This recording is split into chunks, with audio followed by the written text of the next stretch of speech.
ನಮಸ್ಕಾರ ಸ್ನೇಹಿತರೆ, welcome back to ಖುಷಿ ಬ್ಲಾಗ್ಸ್. ಎಲ್ಲರೂ ಹೇಗಿದ್ದೀರಾ? ನಾನು ಕೂಡ ಚೆನ್ನಾಗಿದ್ದೀನಿ ಅಂತ ಹೇಳ್ತಾ ಇವತ್ತಿನ ಬ್ಲಾಗನ್ನು ಶುರು ಮಾಡ್ತಾ ಇದ್ದೀನಿ. ಇದು ವೀಕೆಂಡ್ ಬ್ಲಾಗ್ ಆಗಿರುತ್ತೆ, ಮಧ್ಯಾಹ್ನದ ಅಡುಗೆ ಸಮಯ. ನಾನಿವತ್ತು ಸಿಂಪಲ್ಲಾಗಿ ತರಕಾರಿ ಪಲಾವ್ ಮತ್ತು ಪನ್ನೀರ್ ಫ್ರೈ ಏನಾದರೂ ಮಾಡೋಣ ಅಂತ ಅಂದ್ಕೊಂಡೆ. ಸಿಂಪಲ್ ಆಗಿದ್ರೂ ಕೂಡ ಸ್ಪೆಷಲ್ ಆಗಿರುತ್ತೆ.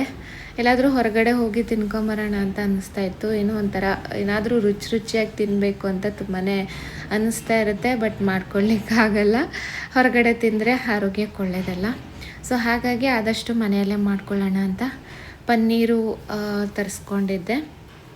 ಪಲಾವ್ ಮಾಡಿಕೊಂಡು ಪನ್ನೀರ್ ಫ್ರೈ ಮಾಡೋಣ ಅಂತ ಅಂದ್ಕೊಂಡೆ. ಪಲಾವ್ ಅಂತೂ ತುಂಬಾ ಸಿಂಪಲ್ಲಾಗಿ ನಾನು ಮಾಡ್ಕೊಂಡಿರೋದು. ನಾನು ಮಸಾಲೆಗೆ ಕೊತ್ತಂಬರಿ ಸೊಪ್ಪು, ಪುದೀನ ಸೊಪ್ಪು, ಚಕ್ಕೆ, ಲವಂಗ, ಹಾಗೆ ಶುಂಠಿ, ಬೆಳ್ಳುಳ್ಳಿ ಎಲ್ಲ ಹಾಕಿ ರುಬ್ಕೊಂಡಿದ್ದೆ. ಹಾಗೆ ಸ್ವಲ್ಪ ಪಲಾವ್ ಎಲೆ ಮತ್ತು ಲವಂಗ, ಚಕ್ಕೆ ಎಲ್ಲ ತುಪ್ಪ ಮತ್ತು ಎಣ್ಣೆಯಲ್ಲಿ ಫ್ರೈ ಮಾಡಿ ನಂತರ ರುಬ್ಕೊಂಡಿರೋ ಮಸಾಲೆನ ಫ್ರೈ ಮಾಡಿ ನಂತರ ಎಲ್ಲ ತರಕಾರಿ ಹಾಕ್ತಾಯಿದ್ದೀನಿ. ತರಕಾರಿನೂ ಹಾಕಿ ಒಂದು ಸಲ ಚೆನ್ನಾಗಿ ಅದನ್ನು ಹುರ್ಕೊಂಡು ನಂತರ ಒಂದು ಸ್ವಲ್ಪ ಉಪ್ಪು ಹಾಕ್ತಾಯಿದ್ದೀನಿ. ಹಾಗೆ ಅಕ್ಕಿನ ಮಾಮೂಲಿ ಊಟಕ್ಕೆ ಬಳಸೋ ಅಕ್ಕಿನೇ ನಾನು ಬಳಸ್ತೀನಿ ಪಲಾವ್ಗೆ. ಸೊ ತೊಳೆದು ಇಟ್ಕೊಂಡಿದ್ದೆ, ಅದನ್ನು ಸೇರಿಸ್ಕೊಳ್ತಾ ಇದ್ದೀನಿ. ಹಾಗೆ ಒಂದಕ್ಕೆ 2ರಷ್ಟು, 1 ಲೋಟ ಅಕ್ಕಿ ಅಂದರೆ 2 ಲೋಟದಷ್ಟು ನೀರು ಹಾಕಿ ನಾನು ಪಲಾವ್ ಮಾಡ್ತೀನಿ. ತುಂಬ ಖಾರ ಏನಿರಲಿಲ್ಲ. ರುಬ್ಬುವಾಗ 1 ಮೆಣಸು ಹಾಕಿದ್ದೆ, ಮಸಾಲೆ ರುಬ್ಬುವಾಗ. ಸ್ವಲ್ಪ ನಾನು ಕಡಿಮೆನೇ ಖಾರ ತಿಂತೀನಿ, ಹಾಗಾಗಿ ಅಂದರೆ ನಮ್ಮ ಮನೇಲಿ ಎಲ್ಲರೂ ಕಡಿಮೆನೇ ತಿನ್ನೋದು. ಅದಕ್ಕೆ ಒಂದೇ 1 ಮೆಣಸನ್ನು ಹಾಕಿದ್ದೆ. ಸೊ ಇವಾಗ ಇದು ಅಕ್ಕಿ ಎಲ್ಲ ಹಾಕಿ ಉಪ್ಪು ಎಲ್ಲ ಹಾಕಿಟ್ಟಿದ್ದೀನಿ, ಸ್ವಲ್ಪ ಕುದಿ ಬರಲಿ ಅಂತ. ಕುದಿ ಬಂದಮೇಲೆ ನಾನು ಮುಚ್ತೀನಿ.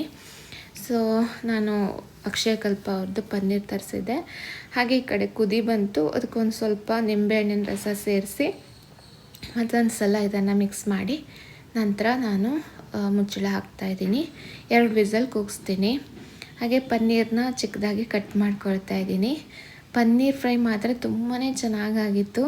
ಸೊ ಇದು ಸಿಂಪಲಾಗಿ ಮಾಡ್ಕೊಂಡಿದ್ದೀನಿ ನಾನು, ಆದರೂ ಕೂಡ ಸಖತ್ತಾಗಿ ಟೇಸ್ಟ್ ಇತ್ತು. ಫಸ್ಟು ಇದಕ್ಕೆ ಎಲ್ಲ ಮಸಾಲೆನೆಲ್ಲ ಹಾಕೋಣ, ಏನೇನಿದೆ ಅದನ್ನೆಲ್ಲ ಹಾಕೋಣ ಅಂತ ಅಂದ್ಕೊಂಡೆ. ಯಾವ್ದು ಮಿಸ್ಸಿಂಗ್ ಇದೆಯೋ ಅದನ್ನು ಬಿಡ್ತಾಯಿದ್ದೀನಿ, ಮನೆಯಲ್ಲಿ ಇಲ್ಲದೆ ಇರೋದನ್ನು. ಸ್ವಲ್ಪ ಅರಿಶಿನ, ಗರಂ ಮಸಾಲ, ಅಚ್ಕಾರದ ಪುಡಿ ಮತ್ತು ಧನಿಯಾ ಪುಡಿ, ಹಾಗೆ ನಿಂಬೆಹಣ್ಣಿನ ರಸ ಹಾಕಿ ಒಂಚೂರು ಉಪ್ಪು ಮತ್ತು ಎಣ್ಣೆ ಇಷ್ಟನ್ನು ನಾನು ಹಾಕಿದ್ದೀನಿ. ಇದಕ್ಕೆ ಜೀರಿಗೆ ಪುಡಿ ಇದ್ದರೂ ಕೂಡ ಹಾಕ್ಕೋಬೋದು. ಸೊ ಮತ್ತೇನಾದರೂ ಮಸಾಲೆ ಹಾಕ್ಕೋಬೇಕು ಅಂದರೆ ಹಾಕ್ಕೋಬೋದು. ನಾನು ಇಷ್ಟೇ ಹಾಕಿದ್ದೀನಿ. ಇದನ್ನು ಸ್ವಲ್ಪ ಹೊತ್ತು ಈ ಥರ ಎಲ್ಲ ಮಿಕ್ಸ್ ಮಾಡಿ ಒಂದು 2 ನಿಮಿಷ ಹಾಗೆ ಬಿಡ್ತೀನಿ, ಚೆನ್ನಾಗಿ ಅದು ಹೀರ್ಕೊಳ್ಳಿ ಅಂತ. ಸೊ ಇವಾಗ ಒಂದು ಬಾಣಲೆಯಲ್ಲಿ ಎಣ್ಣೆ ಹಾಕಿ ಇದನ್ನಷ್ಟನ್ನು ಒಂದು ಸಲ ಫ್ರೈ ಮಾಡ್ತೀನಿ. ಸಕ್ಕತ್ತಾಗಿತ್ತು. ಪಲಾವ್ ಜೊತೆ ಒಳ್ಳೆ ಕಾಂಬಿನೇಷನ್ ಅಂತ ಹೇಳ್ಬೋದು. ಮೊದಲು ಅಂದ್ಕೊಂಡಿದ್ದೆ ಪಲಾವ್ಗೆ ಪನ್ನೀರ್ ಹಾಕಿದ್ರೆ ಆಯಿತು ಅಂತ, ಬಟ್ ಈ ಥರ ಮಾಡಿಕೊಂಡ್ರೆ ಮತ್ತೂ ಒಂಥರ ಸ್ಪೆಷಲಾಗಿ ಚೆನ್ನಾಗಿರುತ್ತೆ ಅಂತ ಅನ್ನಿಸ್ತು. ಸೊ ಹೀಗೆ ಎಲ್ಲನೂ ನಾನು ಎಣ್ಣೆಯಲ್ಲಿ ಫ್ರೈ ಮಾಡ್ಕೊಳ್ತೀನಿ. ಸ್ವಲ್ಪ ಮಾತಾಡುವಾಗ ಜಾಸ್ತಿನೇ ಉಸಿರು ಬರುತ್ತೆ. ಇದೊಂದು ಇತ್ತೀಚೆಗೆ ಜಾಸ್ತಿ ನನಗೆ ಕಷ್ಟ ಆಗ್ತಾಯಿದೆ. ವ್ಲಾಗ್ ಮಾಡುವಾಗಿರ್ಬೋದು, ಮಾತಾಡುವಾಗಿರ್ಬೋದು ಜಾಸ್ತಿನೇ ಉಸಿರು ಬರುತ್ತೆ. ಸೊ ಅದೊಂದು ಇಗ್ನೋರ್ ಮಾಡಿ ಅಂತ ಕೇಳ್ಕೊಳ್ತೀನಿ.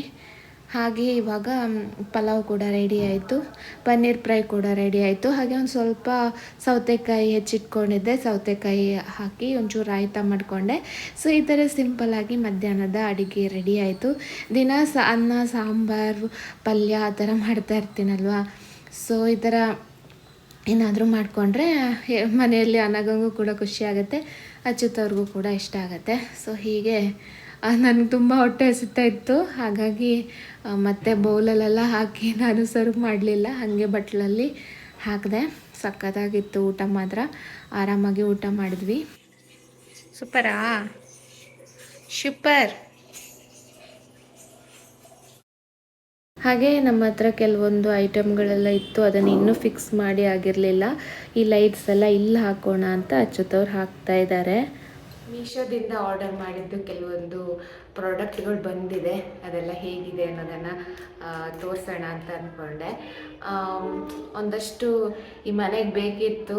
ಸೊ ಕೆಲವು ಸಲ ಅನಿಸುತ್ತೆ ಸುಮ್ಮನೆ ಯಾಕೆ ತೊಗೊಳ್ಳೋದು ಅಂತ. ಬಟ್ ಈ ವಿಡಿಯೋ ಮಾಡುವಾಗೆಲ್ಲ ಸ್ವಲ್ಪ ಅಂದರೆ ಬ್ಯಾಕ್ಗ್ರೌಂಡ್ ಎಲ್ಲ ಚೆನ್ನಾಗಿ ಬಂದರೆ ವಿಡಿಯೋ ತುಂಬ ಚೆನ್ನಾಗಿ ಬರುತ್ತೆ. ಸೊ ಅದಕ್ಕೋಸ್ಕರ ಕೆಲವೊಂದು ವಸ್ತುಗಳು ಬೇಕು ಅಂತ ಅನಿಸ್ತು, ಹಂಗಾಗಿ ತಗೊಂಡಿದ್ದೀನಿ, ತೋರಿಸ್ತೀನಿ.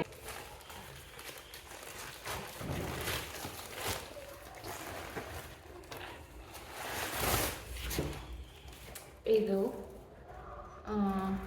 ಆರ್ಟಿಫಿಷಿಯಲ್ ಫ್ಲವರ್ಸು, ತುಂಬ ಚೆನ್ನಾಗಿ ಕಾಣಿಸುತ್ತೆ. ಇದು ಕಲರ್ಫುಲ್ಲಾಗಿ ವಿಡಿಯೋಕ್ಕೆಲ್ಲ ತುಂಬಾ ಚೆನ್ನಾಗಿ ಬರುತ್ತೆ. ಸೊ ಹಾಗಾಗಿ ಇದನ್ನು ತರಿಸ್ತಿದ್ದೆ. ಎಷ್ಟು ಚೆನ್ನಾಗಿದೆ. ಇದರೆಲ್ಲ ಲಿಂಕನ್ನು ನಾನು ಡಿಸ್ಕ್ರಿಪ್ಷನ್ ಬಾಕ್ಸಲ್ಲಿ ಕೊಟ್ಟಿರ್ತೀನಿ. ಮೀಶೋದಲ್ಲಿ ಹೇಗೆ ಅಂದರೆ ಈ ಥರದ್ದು ಡೆಕೋರೇಷನ್ ಐಟಮ್ಗಳು, ಡೆಕೋರೇಟ್ ಮಾಡುವಂಥದ್ದೆಲ್ಲ ತುಂಬ ಚೆನ್ನಾಗಿ ಸಿಗುತ್ತೆ. ಸೊ ಹಾಗಾಗಿ ನಾನು ಇಂಥದ್ದನ್ನೆಲ್ಲ ಹೆಚ್ಚಿಗೆ ಮೀಶೋದಲ್ಲೇ ತರಿಸ್ತೀನಿ. ಹಾಗೆ ಮತ್ತೊಂದು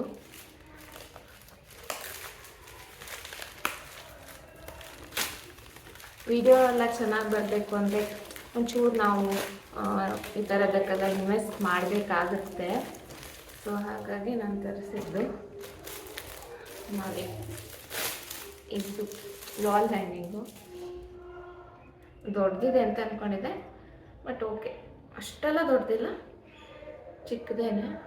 ಬಟ್ ಇದು ಹಿಂಗಿದೆಯಲ್ಲ, ಅದಕ್ಕೋಸ್ಕರ ದೊಡ್ಡ ಅನಿಸುತ್ತೆ. ಸೊ ಇದು ಚೆನ್ನಾಗಿದೆ, ಚೂರು ಇಲ್ಲಿ ಈ ಕಡೆ ಚೆನ್ನಾಗಿದೆ.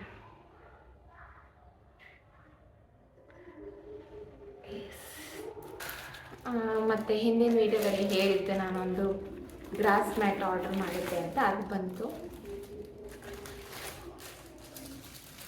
ಅದನ್ನು ಓಪನ್ ಮಾಡೋಣ.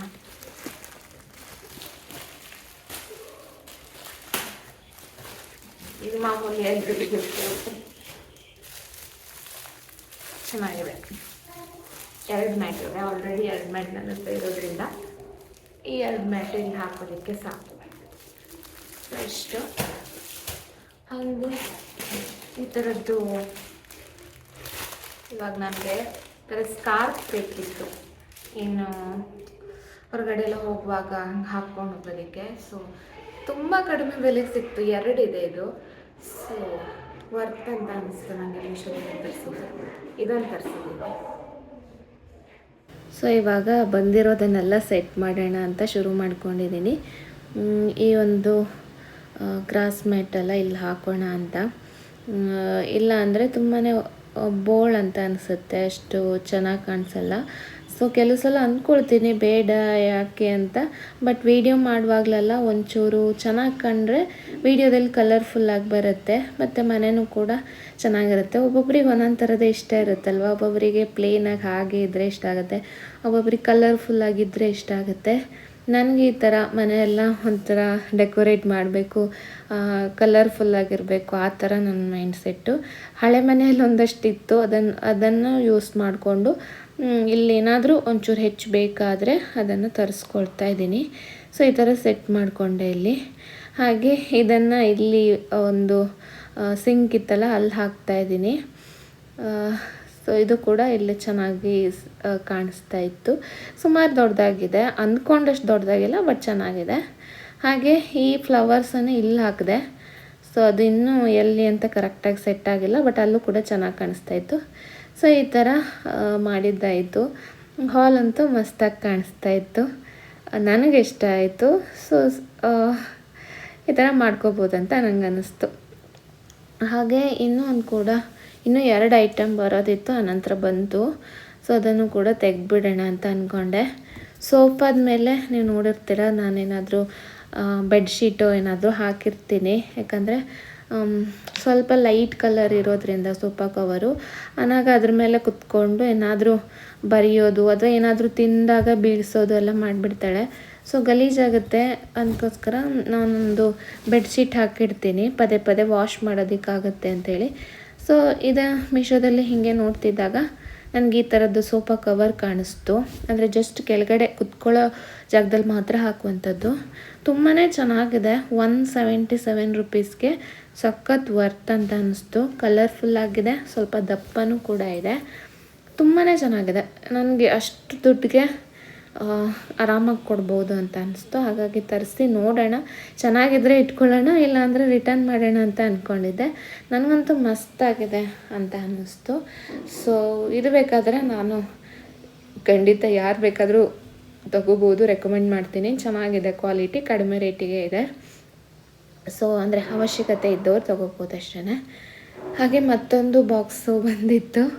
ಇದೇನು ಅಂದರೆ ಇದನ್ನು ಮಲ್ಟಿಪರ್ಪಸ್ ಅಂದರೆ ಯಾವುದಕ್ಕೆ ಬೇಕಾದರೂ ಯೂಸ್ ಮಾಡ್ಬೋದು.